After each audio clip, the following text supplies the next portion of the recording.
What's up, everybody? Welcome back to Play by Play with Jay. I'm your host, Jordan, aka Jay, and thank you for tuning into my episode 7 of my second season.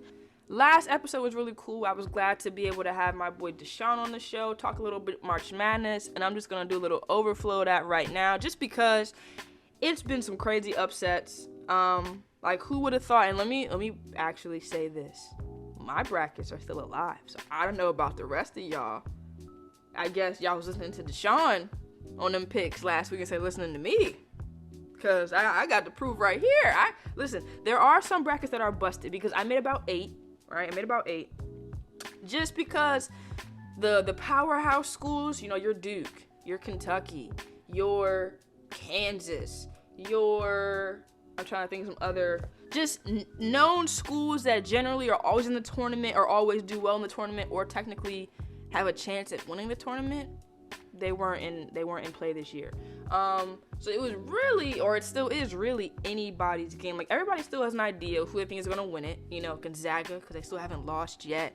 But I had 8 possibilities. Y'all learned possibilities in school. Possibilities. There's always a possibility something can happen. So I went ahead and made 8 brackets. Some are busted, like Iowa. They're out of it. Ohio State, they're out of it. Illinois, they're out of it. And if you see the trend here, all those schools are in the Big Ten. Maryland, they're out of it. Not that I had Maryland winning it, but just making a point. The only Big Ten school that still stands is Michigan. And they're injured. So, am I frustrated? Yes. Because, while it was a big deal that 8 teams from the Big Ten were in the tournament, all of those teams are now gone except for one.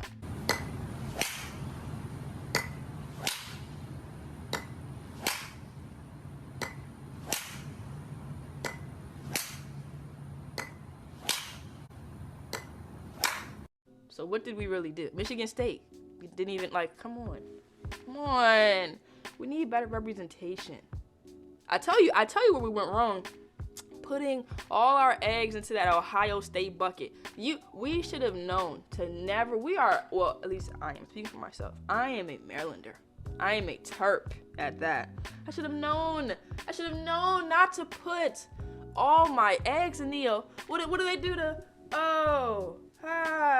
whatever they do, I should not have put all my eggs in their basket. I should have known better. As a true Terp, and as a true Marylander, never should have did it. You live and you learn, people. You live and you learn. Never again will I put Ohio State or Illinois or any of these other schools up on the pedestal like people were trying to convince me to do and what I got swindled into doing.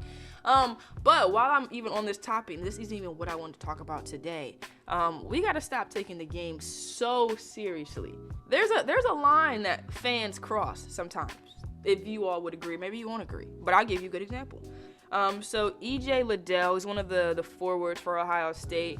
Well, first of all, Ohio State lost in overtime, and I can't remember. It's been so many games on, right? I can't remember the exact details. I'm not sure whether he missed a shot in overtime or missed the game-winning shot. I can't remember. It's not really important. It doesn't matter. The importance of this story is that a line was crossed, meaning there were people in his Instagram DMs saying very derogatory things that I can't even put up in the edit because it's so bad.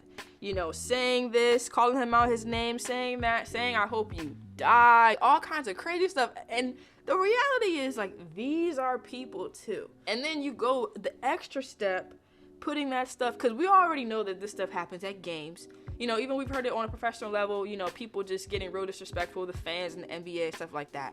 But it hits a little different when you decide to put it in writing, something that never goes away, put it in the internet, put it in the atmosphere like that, and then you press send. And so now, E.J. Liddell, I don't think his intention was to do this, but when he posted the screenshots, he didn't crop out their names. I'm not sure if that was intentional or if it wasn't. In my opinion, it was kind of smart because people forget that just because you're hiding behind a phone screen or a laptop, people can still find you. And so now the Ohio, law enforcement is involved because threats, actual threats were made. And I mean, just like I said, hiding behind that screen's attached to an IP address.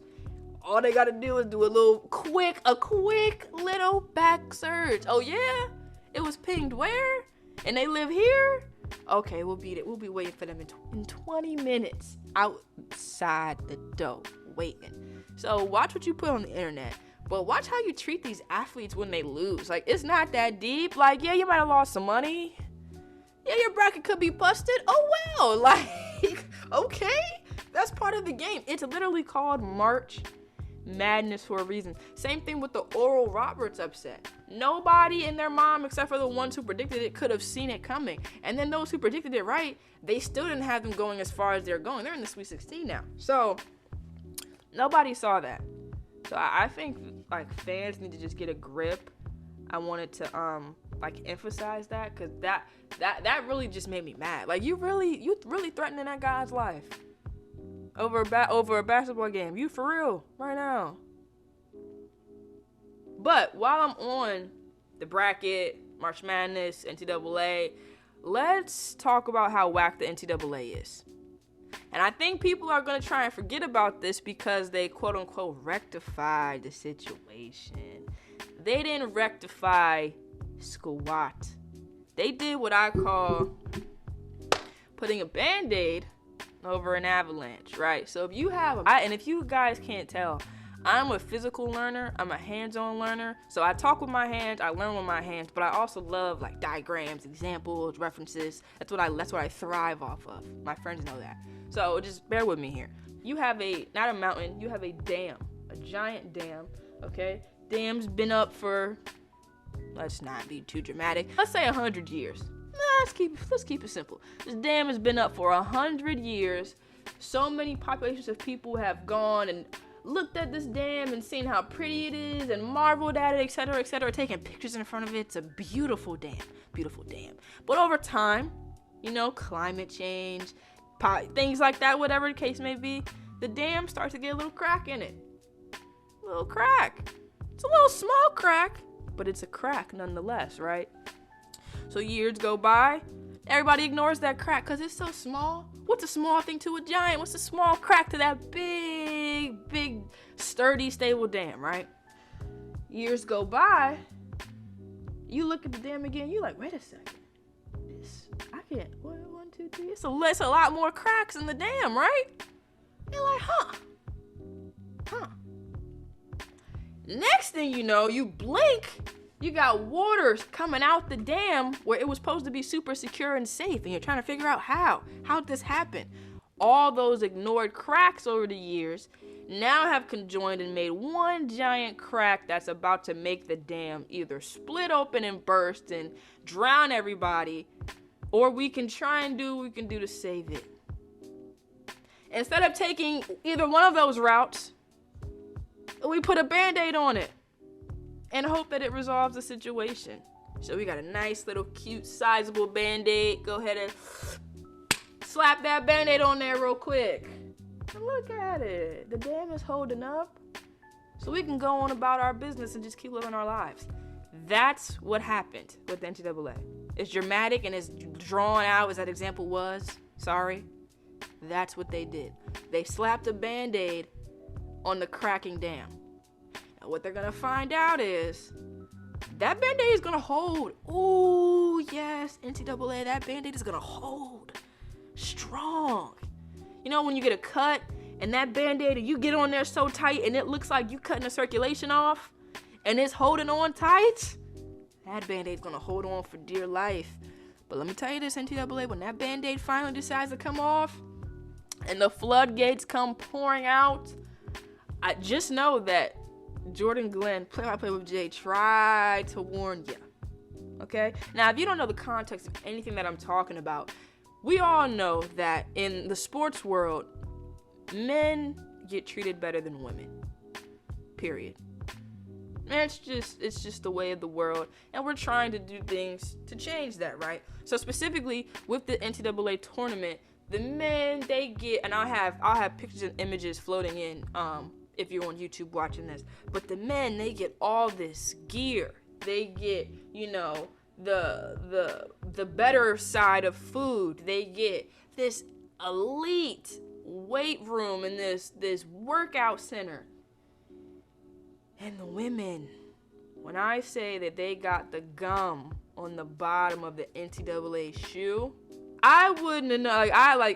Kudos to those women, because some of them were saying the food was so bad that they haven't eaten in 2 days.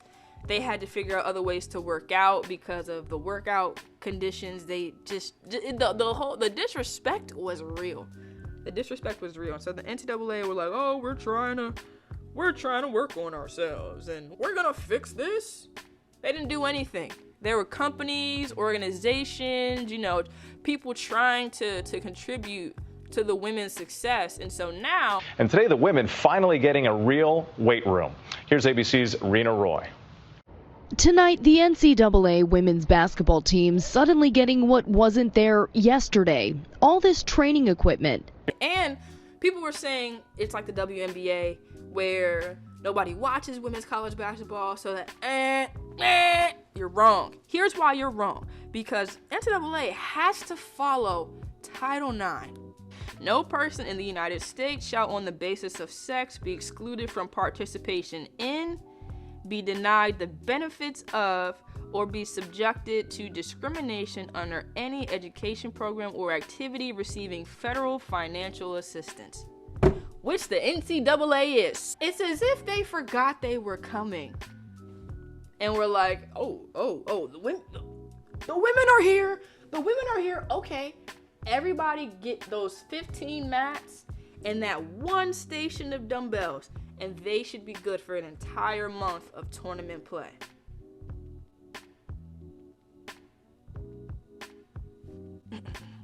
So, to the NCAA, you better check on that damn baby.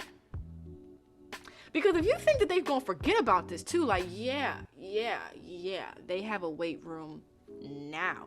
After it went viral on TikTok, Instagram, Twitter, Facebook, they have a weight room now. Imagine what could have happened if y'all gave it to them. Watch this. Before. No. We'll never know now. So do better, NCAA. Like you literally have these kids putting in so much. Like leaving their home states, coming, playing, dedicating their time, effort, all that stuff, their name, their brand to whatever school. And then they work hard in a pandemic, in, COVID regulations, all that stuff, make it to the tournament, which we haven't had in 2 years. And then y'all not even gonna let them lift? Smells like gender discrimination to me. I just had to talk about that real quick, because y'all know I had to, because first of all, it was never gonna slide with me, but I don't like that, NCAA. Y'all showing y'all true colors on national TV. I don't like that. So the last thing I want to talk about is a little bit of racism. Just a little bit, though. Do you want to know why it's just a little bit? Because this man said that the only reason why he was being that racist was because his blood sugar was high and he's a diabetic. So when you're diagnosed with type 1 diabetes, your doctor is generally going to tell you that some of your symptoms may be numbness, tingling in your hands or your feet, maybe even some fatigue. But one that history has never proven to be true is that by also being a type 1 diabetic, one of your symptoms will also be racial slurs. I think that's a new one, but Matt Rowan from Oklahoma last week, he taught us that type 1 diabetes can in fact prove to an increase in racial slurs. Now let me break it down. So he was being the announcer, for a high school girls basketball game between Norman High School and Midwest City High School. So during the national anthem, as the Norman team quietly know, also a team made up of majority African American young women, Mr. Rowan, on his still hot as a hot pocket microphone, I'm gonna go ahead and quote what he said verbatim. So on the hot mic, Thinking nobody can hear him, he says, I hope Norman gets their bleep kicked. And he said, bleep them. I hope they lose. And then he went to call the team the N-word and said, the N-word here isn't nice. It's not nice, is it, Mr. Rowan? Talking about a high school girls basketball team because they took a knee during the national anthem. I'll get into that in a second. So then, after realizing that, oh my gosh, I'm caught in 4K. I'm caught on candid camera. Let's go ahead and dish out an apology so that way my livelihood is maintained through all this, that I'm still viewed as human through all this. Let's go ahead and apologize. So Mr. Rowan, tell us how you apologize. Well, of course, I'm a family man and I'm married. Because of course, that has everything to do with your racist comments. Let's humanize you. Absolutely. And then Mr. Rowan continued to explain truly how the inner workings of his type 1 diabetes intertwines with his internalized racism. I will state that I suffer type 1 diabetes, and during the game, my sugar was spiking. While not excusing my remarks, it is not unusual when my sugar spikes that I become disoriented and often say things that are not appropriate as well as hurtful. I do not believe that I would have made such horrible statements absent my sugar spiking. No, if I'm being genuine here with y'all right now, me laughing is the best response you'll be able to get out of me. Because what the heck? Yeah, I have type 1 diabetes and I just get to walk around slinging the N-word. Yeah, because my sugar spikes. Yeah. So let me ask you this, Mr. Rowan, and not that it would prove truth for him because he's not a black person in America. The results would always be different. And results may vary, so don't go trying this. I am not advocating for this. But if you have type 1 diabetes, and let's say you get pulled over by an officer, and this officer happens to be a person of color, and you get pulled over because you were going so fast and your sugar is now starting to spike. And when he asks for your license and registration and you blurt out, okay, here you go, N-word. Oops, I'm sorry, sir. My sugar was spiking. Here's my card proving that I'm a type 1 diabetic.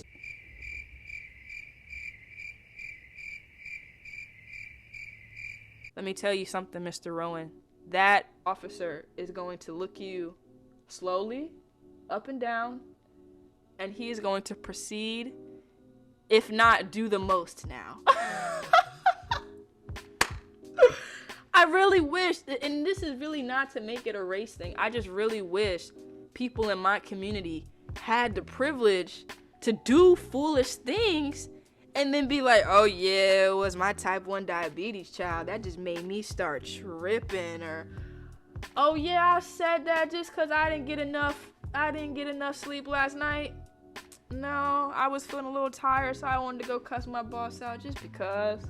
Yeah, or even for example, with the recent Asian attack, the attack on the Asian community that just happened, and rest in peace to all those who lost their lives, to those who are still recovering, you're in our thoughts and our prayers, we're thinking of you. But to the attacker, and the police was trying to humanize him and be like, yeah, he was tired. And let me tell y'all something. There are many a days when I wake up and say, man, I wish I could just go back to sleep. There are many days when I'm sure my family wakes up and they're like, man, I'm dead tired. I'm gonna just go ahead and get me a cup of coffee real quick and just start my day. But they don't be like, oh, when I go get my coffee, I'm also gonna go shoot up a restaurant because I'm sleepy. So what's so funny about this entire situation is that not only was he referring to young kids, because they're in high school, he's a grown man, he was referring to young kids of color, young women, like it's boom, boom, boom, all these strikes against him. But on top of all of that, he said that. He feels that way. There are many others who feel that way based on the act of kneeling. Now, don't let me lose you here, because this is where a lot of people get lost.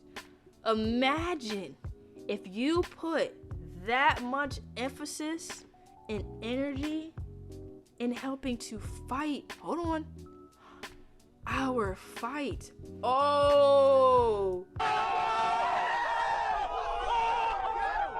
Did I just, blow your mind? Like, imagine if instead of calling young black girls who are taking the knee for inequality the N-word, you could, like, spark change in your local state and be like, hey, I've noticed that the black students get treated really differently than the white students. Why is that? You know? Like, I feel like the problem with this country is that he felt empowered to do that in that moment. He didn't take a second thought. He was in his wheelhouse. He was at home at the crib chilling, and he said, oh, these N-words. Then think twice about it. That word is in his everyday language, his dialogue, where he talks to his friends, maybe amongst his co-workers and things like that. But that was someone who consistently says that word and uses it to not only talk about, but to also be derogatory towards people in that racial group. So his little whack apology, I don't want it. You could have kept that. I would have rathered him not say anything. Like, say it. Say it with your chest. Say it with your chest. Like, don't say it and then be like, oh, I didn't mean it. Because yes, you did. Because why would you have said it? Like, this is why I tell people, I say what I mean and I mean what I say. I'm never going to say something and then be like, oh, I didn't mean that. Yes, I did. I might not have meant to hurt your feelings when I said it. I might have meant to, come off that way when I said it. But please know, I meant to say it. We are not children anymore. We're not saying goo goo gaga and not even knowing, because our brain is still trying to piece together that these are numbers and these are letters and words and these are conjunctions and these are periods, commas, this is how you form a sentence. We're not in that stage anymore. We're grown. More than old enough to know that I goes before E except after C.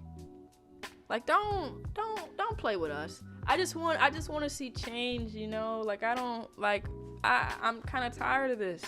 And I feel like it's just been the same thing since, we've kind of existed. And I think our generation, meaning my generation, is going to be different. I think that we're seeing things differently. I think that our allies and other races are seeing things differently, and they're noticing that, like, the mindset of their parents and grandparents, like, it's generational, but it was awful. It's quite awful. And that we need to change. And I think that we'll start to see change. It might take a while, but kudos to the people who were present at the game and didn't react. That would have been a lot. Like, could you imagine, like, because I played in the gym, could you imagine the announcer on the mic calling you an N-word?